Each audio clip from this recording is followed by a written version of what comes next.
Hello, I am Jake. This is Lazy Days in Aurora, Colorado. We are sitting here looking at your new North Trail.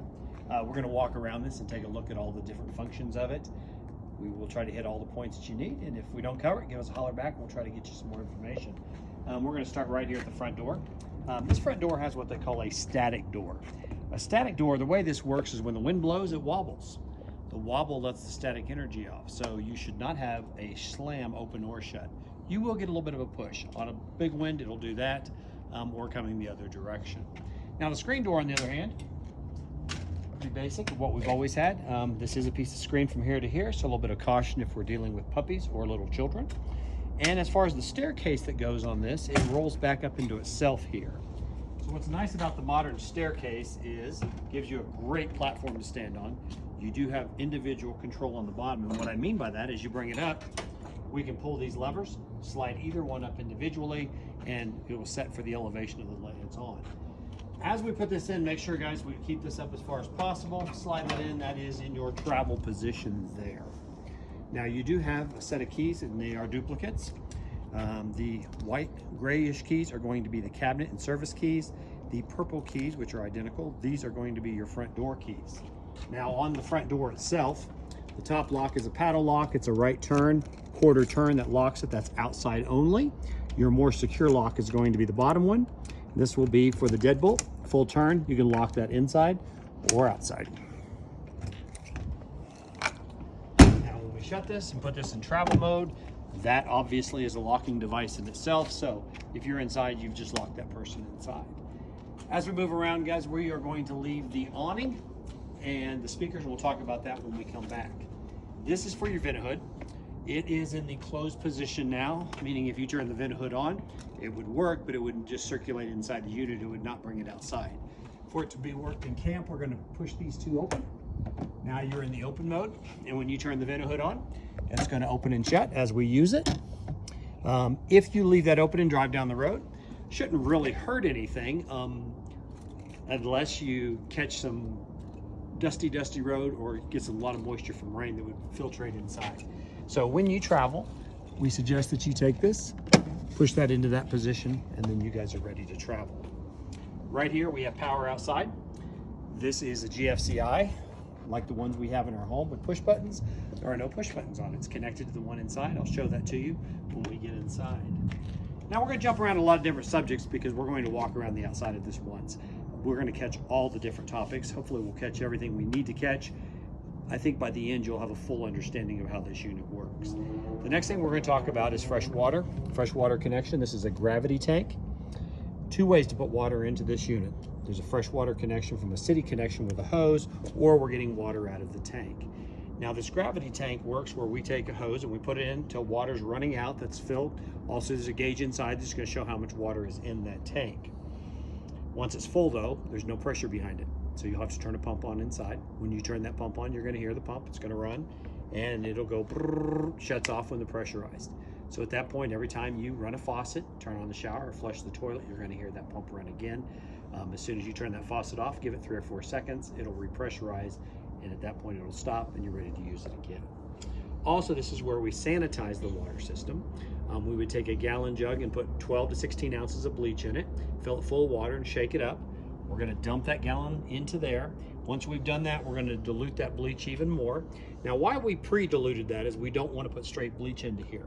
There are seals in there, and when you put bleach on a seal, it will swell that seal. Now we're going to take the hose and put it here, let it run till the water's coming out. We've diluted it twice. It's still enough to kill the germs inside. Make sure we get bleach water in the cap. We're going to shut this. At this point, we're going to go inside. We're going to turn the water pump on. When we turn the water pump on, go to every station, hot and cold, one at a time, until you smell bleach water coming out of that. Don't forget your outside shower, and it also includes the toilet, which is part of the freshwater system. We need to leave it for 8 hours. So most people at this point will do it in the evening. They'll go to bed, not worry about it, come up in the morning. We are going to dump the freshwater tank, and then we're going to hook a water to the city water connection, and we're going to flush this out. You have diluted it twice, so it's not really strong, but it is enough to kill what's inside the water system. Most people do this at least once a year.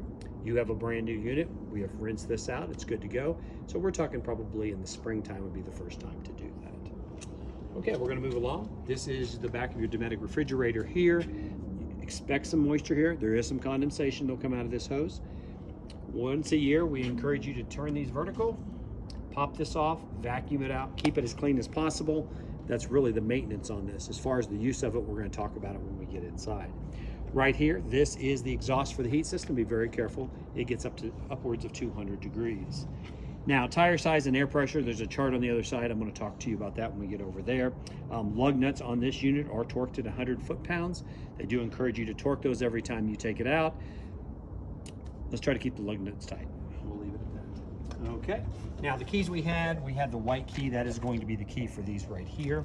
It is a quarter turn to the left. That locks that. This is your outside kitchen. It does have magnets on the doors. Brings it up and locks it into that position.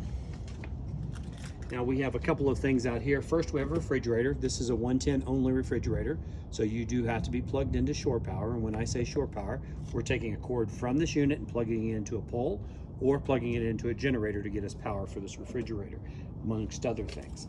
We also have an outside sink. We also have a hookup if you want to hook a TV up here. We also have a light underneath here. And then we have a little cooktop right here. Now to hook this cooktop up, it is gasoline. Notice this has a quick connect fitting on the back here. We will take this and drop it down below. And if you come down here on the very back, you'll see where that connects. It is a quick connect, so it will shut off propane, but it also has a gate valve here. So we'll want to keep that closed when we are not using this. Now, since you have a propane hookup out here, you could think, maybe I want to put a grill on this. And that is definitely something you can do. If you go to Home Depot or Walmart and buy a grill, remember it comes with a tank. It also has a regulator in the system. This system is already pre-regulated, so at that point you'd have to take the regulator out of it. If that's too much and you don't want to deal with all that, you can also buy them from RV dealerships that are pretty set and ready to go to plug in. And that will take care of your outside kitchen.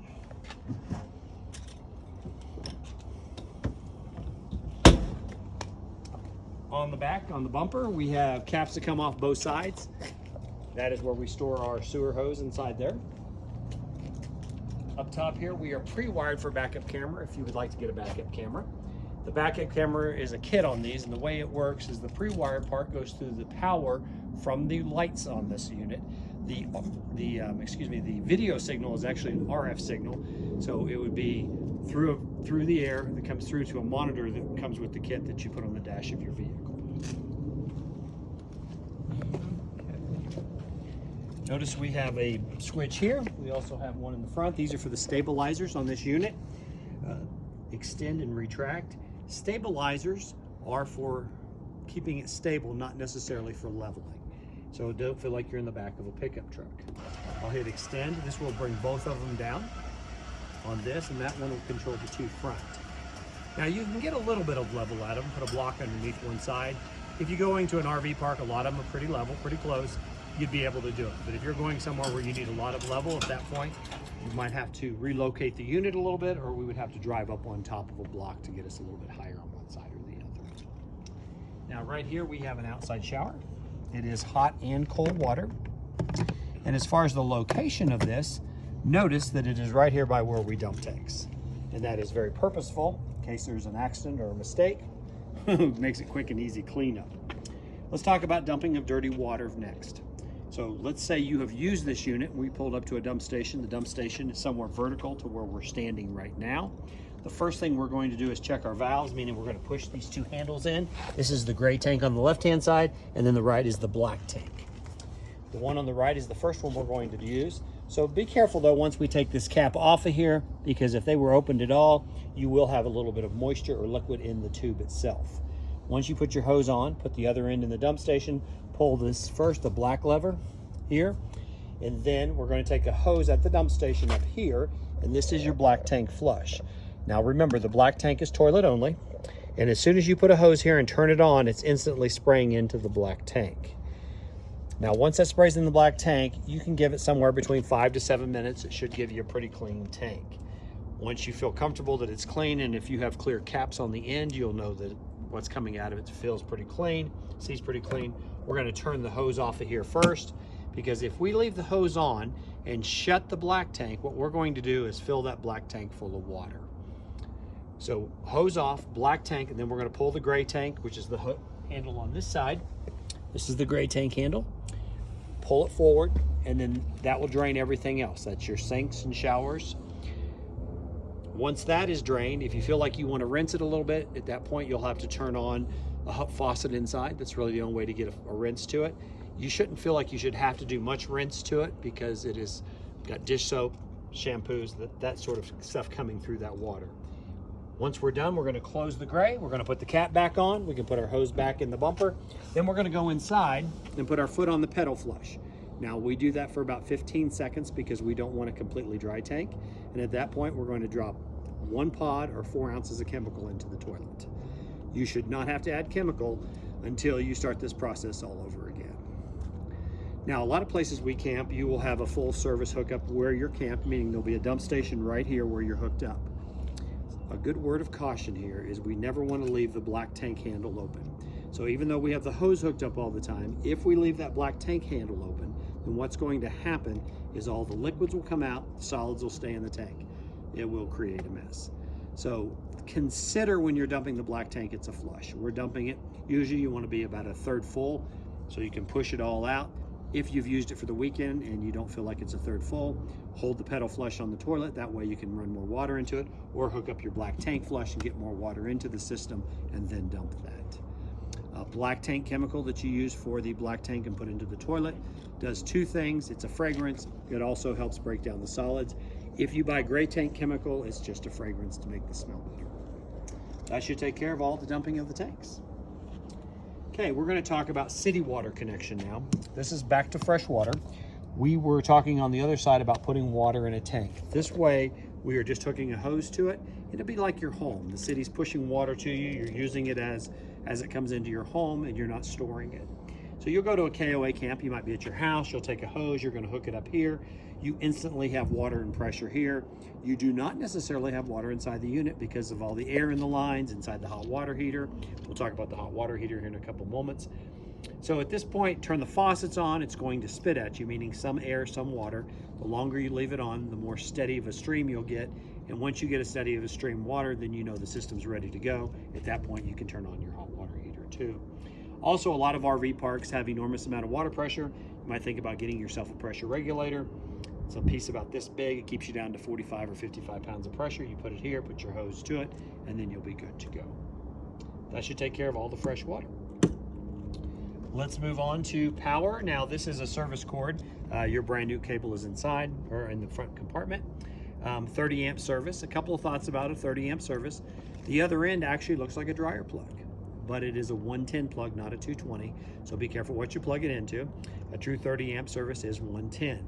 Now you can buy adapters to that. You can buy an adapter that'll take you up to a 50 amp service. You can buy an adapter that'll take you down a little small one to a 15 amp service at the house.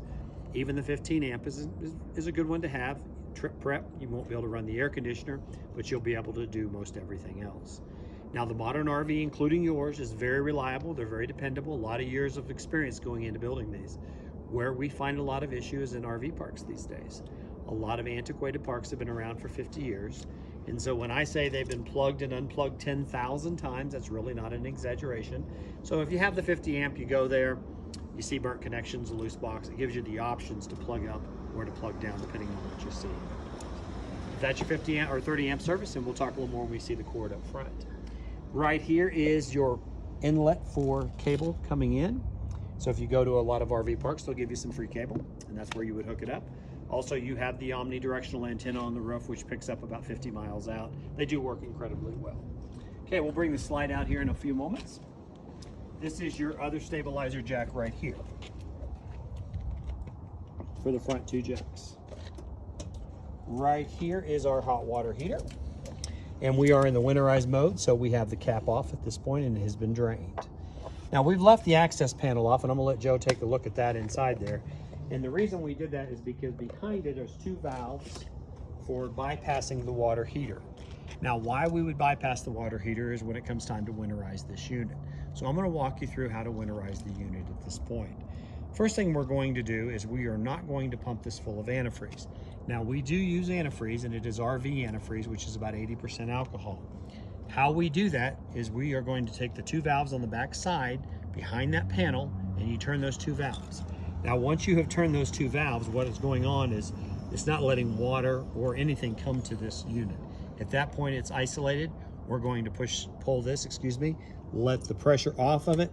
We're going to take a 15/16 socket and we're going to pull this off and drain this. This is winterized. There's really nothing else to do to winterize this unit, or to winterize your hot water heater. Now, we'll talk a little bit more about this when we get inside as far as how to winterize the rest of it and how to use your hot water heater. Now, in this cabinet here, this is going to be one of the white keys for this one. And storage, it goes all the way across.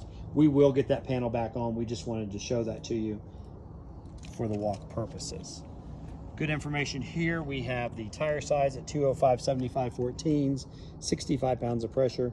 Has your VIN number here, GVR for weight rate distribution on this unit. As we come around front, first thing we have is your two batteries in the back. They are brand new, deep cycle. They're not maintenance free. You do have to check the water levels in them once a year. Right over here, this red switch is the battery disconnect. And why you would use a battery disconnect is when you put this in storage, the batteries will continually need to come down because there's status lights, there's things that are pulling juice from those batteries when it's in storage. A lot of people don't camp between Halloween and Mother's Day. And if you do, that's awesome. Have fun with that. But if you're not going to camp, we suggest that maybe take the batteries out, put them in the garage, put them on a trickle charger. In that situation, they're going to stay fresh. Batteries that freeze do not last. And so the way batteries freeze is they lose power. Once the power goes down on a battery and it's below freezing, it's possible it freezes. And like we've said, and I'm going to reiterate this, is once a battery freezes, they're pretty much done. You might get a half a season out of them. Okay, I'm going to reach back around and I want to flip these lights on for you. The switch to that is inside here.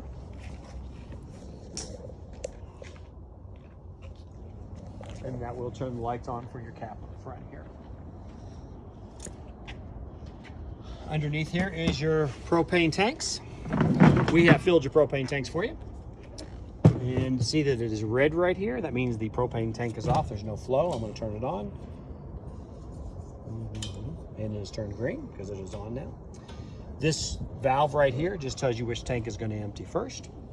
And so you won't have to move it if you're going to use both tanks. That's all you have to do is leave it in this position or turn it into this position. If for some reason you have one tank or you're going to leave one tank on, just point it towards the one that you have on. Now on the front of the unit, it has normal use jack right here. It also has a light switch. So this turns the light on here. You can hook it up at night and also up and down as far as that. Full safety chains, 7-way plug for lights and braking, and does have a breakaway cable right there.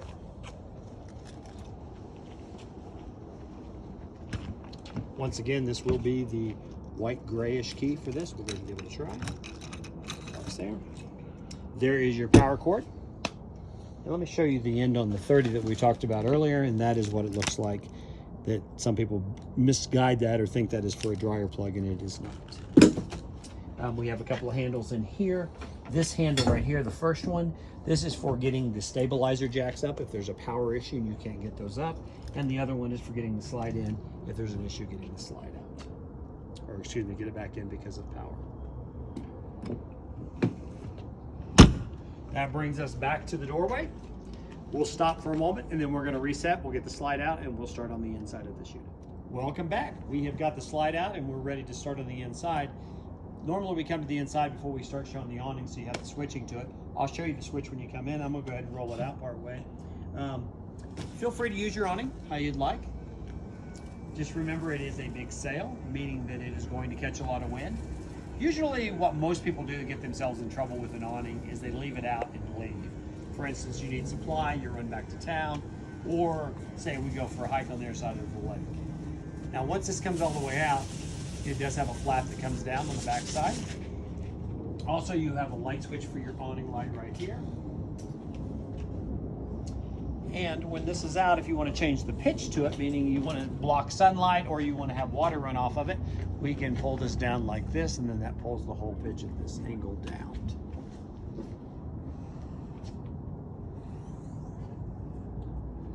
Usually the best rule of thumb when it comes to an awning, if you're in doubt if it should be out or not, then we probably need to put it back in. Okay, I'm gonna have Joe hop inside. We'll bring the awning back in. Now right here at the doorway, this is the awning switch right here, in and out. I'm gonna go ahead and start bringing that back in. The next switch next to it is the slide. Now, as far as the slide goes, all manufacturers agree the slide should be taken in and out in one full motion. However, when you let your hand off of it, it's an emergency stop because there's reasons to stop it halfway. There's also reasons to stop it halfway if you want to use it that way. For instance, if you're in a parking lot, you might not want it all the way out, but you want a little bit more room in here to have lunch. You can do that, stop it halfway out. You can sit in it halfway out. Just remember, it does not seal unless it's all the way out or all the way in. We have power here, and I want to come back up here to light switches. We're going to turn our light in the bedroom on. This is also an inside light. This turns the bulk of the lights on, but you also have individual controls on these two, so you can turn them off as you want to turn them off as you go around. Right here, you're hooked up to put a TV. There is backing behind here to hang a TV. Right here where this green light is, that is the power inverter for the roof antenna. If you are going to get cable TV somewhere and plug it in, you'll have to turn that off or you will not get picture to your TV. Right here is the little stereo system that comes with this unit. It works incredibly well. It is Bluetooth, AM, FM. I'm going to turn the volume down a little bit here. Bluetooth, AM, FM, auxiliary port, has a USB port to it too. You do have a couple of different zones of audio. Okay, zone 2 is inside. I just turned it off. We're going to turn zone 1 back on. We're going to turn that up. And that is your speakers outside.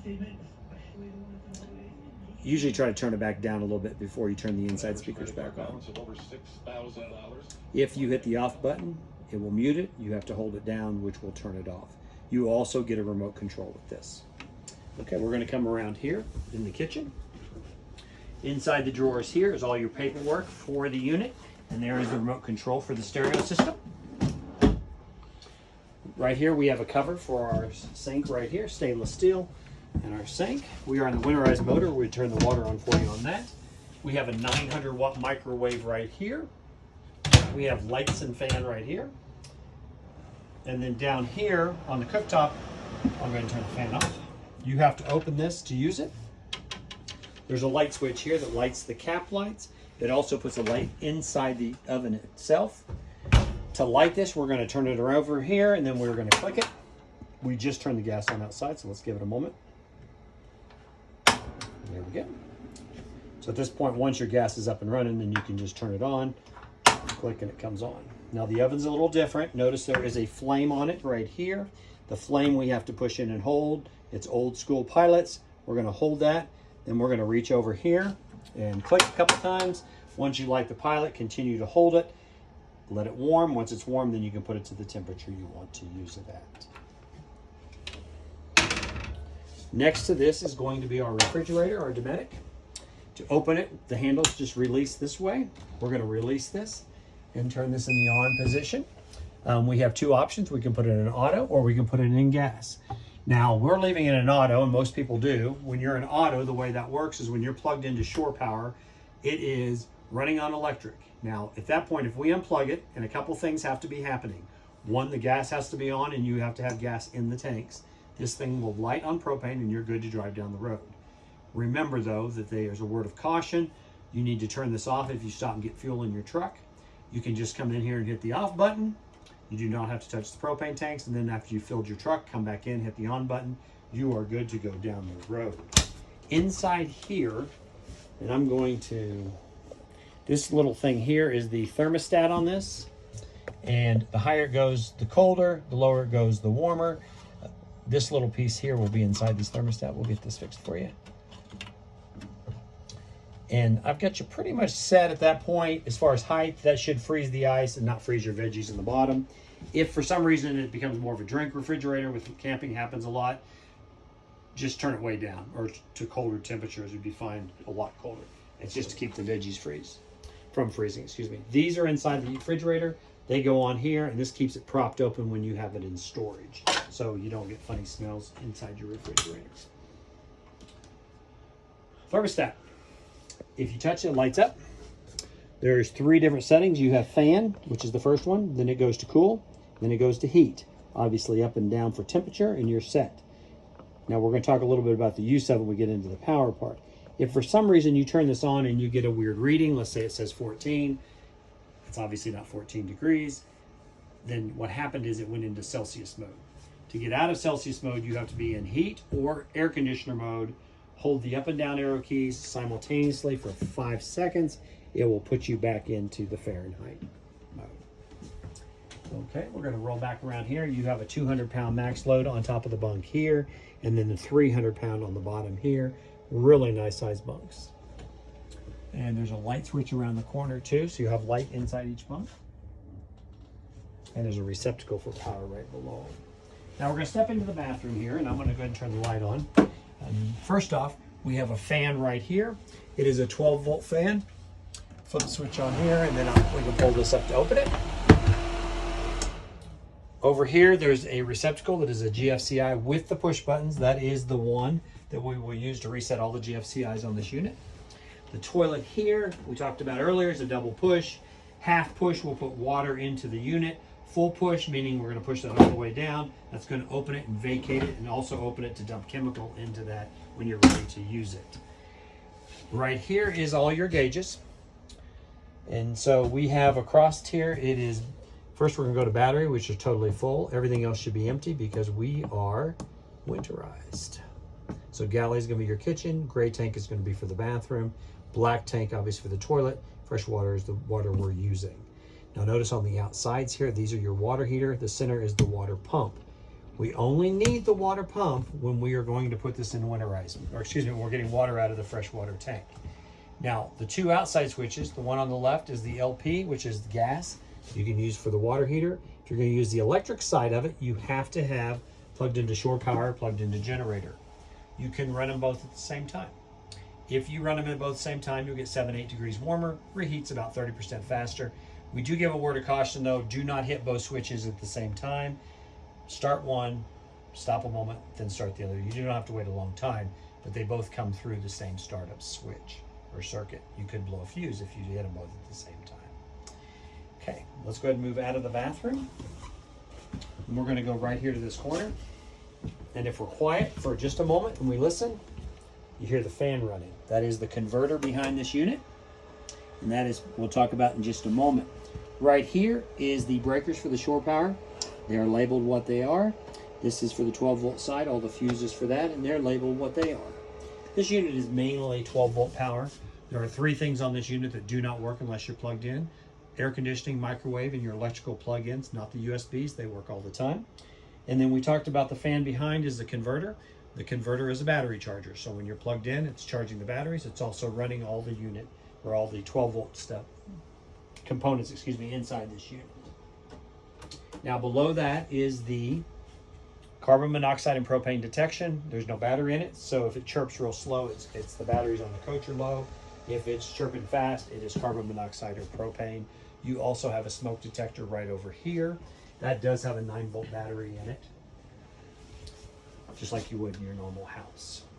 Now we have this into the bed mode right here.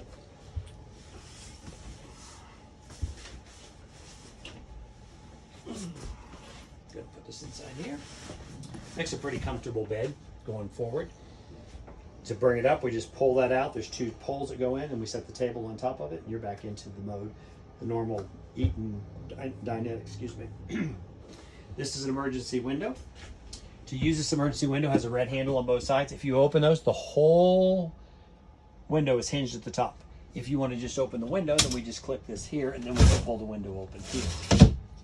Also notice all the blinds are just pull-ups. Pull them up, pull them down. If they get loose, just loosen the screw, tighten it up, and it'll keep it from falling down in the future. You might find that. Okay, we're going to go into the bedroom or stateroom in here. This unit comes with a very, very nice mattress. This is a very comfortable mattress. I'm picking it up because I want to show you the storage underneath. Those are the 2 poles for the table out in the dinette. Another emergency window there. Heaven forbid you would need it, but it is there in case you need it. The light switches on the reading lights underneath are just on top, or excuse me, are on the switches themselves, or on the lights themselves. And that should take care of the stateroom inside. One other thing I want to show you is right here, little secret compartment. this opens up. A lot of people put the remote controls or valuables in there because most people aren't going to know there's anything there. That should take care of it. I hope you enjoyed your tour of the unit.